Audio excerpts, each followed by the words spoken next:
आपको पृथ्वी को छोड़कर जाना है, आप चाहते हैं कि पृथ्वी को छोड़कर चले जाए, तो पृथ्वी कहती है कि बेशक आप हमें छोड़कर चले जाइए, लेकिन याद रखिएगा कि आपका स्पीड 1 सेकंड में 11.5 किलोमीटर।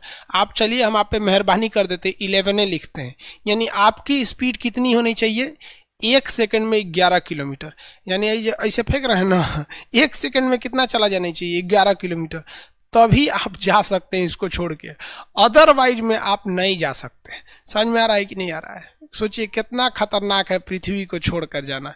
इसीलिए हवाएं, आंधी, तूफान, ये बादल जो हमारे पे वर्षा कराते हैं, ये हमारे वफादार नहीं है, ये कब का हमें दगा देकर चले जाते हैं। ये पृथ्वी का गुरुत्वाकर्षण है जो मजबूर करके रखा है इन हवाओं को, इन आंधियों को, इन बरसात, ये बादल, ये आसमान, सबको कि तुम्हें मजबूरी में हमारा साथ देना है। इसलिए याद रखिएगा कि दुनिया में अगर डर खत्म तो रिश्ता खत्म, भय बिना प्रीत कहाँ। और मिजाज में कुछ सख्ती भी जरूरी है, वरना लोग पी जाते हैं अगर समंदर खारा न होता। अगर गुरुत्वाकर्षण न होता तो ये ऑक्सीजन, नाइट्रोजन सब भाग जाते हैं सब यहाँ से दूसरे गोला पे। ये खींच के रखा है हमारे लिए। और ऐसा नहीं है कि अगर आप दूसरे ग्रह पे ईंटा चलाइएगा तो पृथ्वी पे घुस जाएगा। ईंटा के लिए भी यही नियम है कि हमें छोड़कर जाने वाले भी 1 सेकंड में 11 किलोमीटर की स्पीड प्राप्त करके दिखाएं, और हमारे अंदर आने वाले भी इतने ही स्पीड को दिखाएं, वरना बर्बाद हो जाओगे, नहीं आने देंगे। अगर मान लीजिए जाने के लिए चल गए और उधर से कहेंगे दूर तरीका ढलान पे से, कैसे पहाड़ पे से आदमी उतरता है ढलान पे से, तो कहता है इंजन बंद कर दो ना, आराम से चलते हैं, डगर नहीं ना है, डगरना है तो ना डगरौना नियम काम नहीं करेगा। आते वक्त में भी इतना ही स्पीड होनी चाहिए।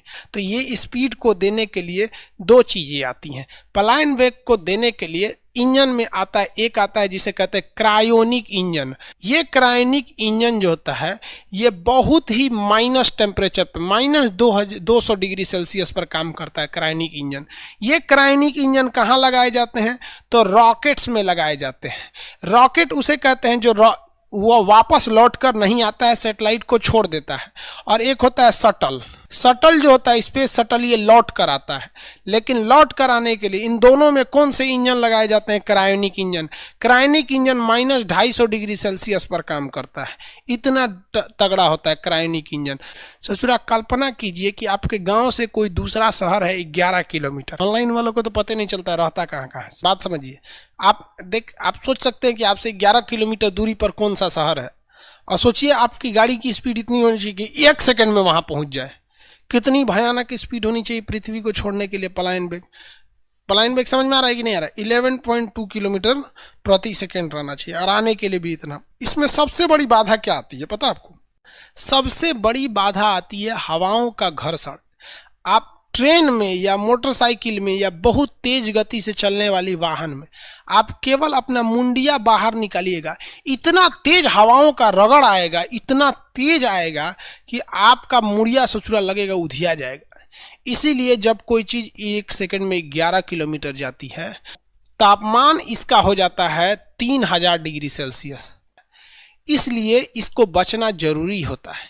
इसके लिए इसके बाहर एक लेप लगाई जाती है जिसका नाम होता है कार्बन फाइबर, और होता है टाइटेनियम। कार्बन फाइबर या टाइटेनियम की एक परत चढ़ा दी जाती है। इंजन लगाया जाता है क्रायोनिक, जो इंजन इतना स्पीड दे सके।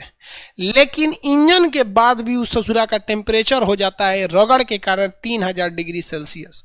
इसको रोकने के लिए उसके बाहर कार्बन फाइबर और टाइटेनियम की एक परत लगा दी जाती है। ये परत उस घर्षण से उत्पन्न होने वाले टेम्परेचर को अंदर आने नहीं देता है। इसलिए अंदर का इंजन, अंदर के इंस्ट्रूमेंट्स, अंदर बैठे शटल में, रॉकेट में तो आदमी नहीं बैठता, आदमी बैठेगा शटल में, क्योंकि रॉकेट वापस से नहीं आता, बैठा के छोड़ दीजिएगा ऊपर रह जाएगा। तो अंदर बैठे रॉकेट या शटल की चीज सुरक्षित रहते हैं। कल्पना चावला के साथ मामला हो गया गड़बड़। कल्पना चावला का जब रॉकेट ऊपर गया था तो रॉकेट जैसे लॉन्च किया था ना, तो उसी वक्त उसमें एक स्क्रैच आ गया था, लड़ गया था, उसका एक पार्ट टूट के नीचे गिरा और लड़ गया, स्क्रैच आ गया था। तो जो कल्पना चावला का जो शटल था, स्पेस शटल अपोलो मिशन, उसका जो बाहर का कार्बन फाइबर या टाइटेनियम था वो हल्का स्क्रैच आ गया। तो स्क्रैच आने से उसमें दरार पड़ गया। वो कैसे भी तो पृथ्वी के जाने वाले चीज को तो पार कर गया, लेकिन जब री एंट्री किया ना, री एंट्री के समय वो झेल नहीं पाया। मान लीजिए कहीं कहीं कट गया तो झेल ले, 2 दिन बाद थोड़े ना झेला पाता।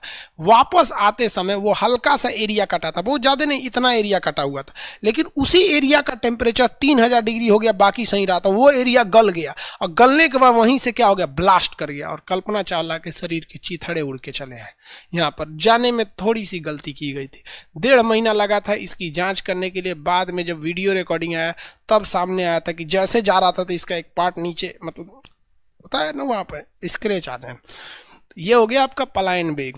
बृहस्पति सजा उस पर पलायन वेग 59 किलोमीटर पर सेकेंड है, उसको छोड़ना है तो और भयानक भागना पड़ेगा, 59 किलोमीटर प्रति सेकेंड, और उतरना भी है तो उतने ही, इसलिए कोई बृहस्पति पे जाता ही नहीं है।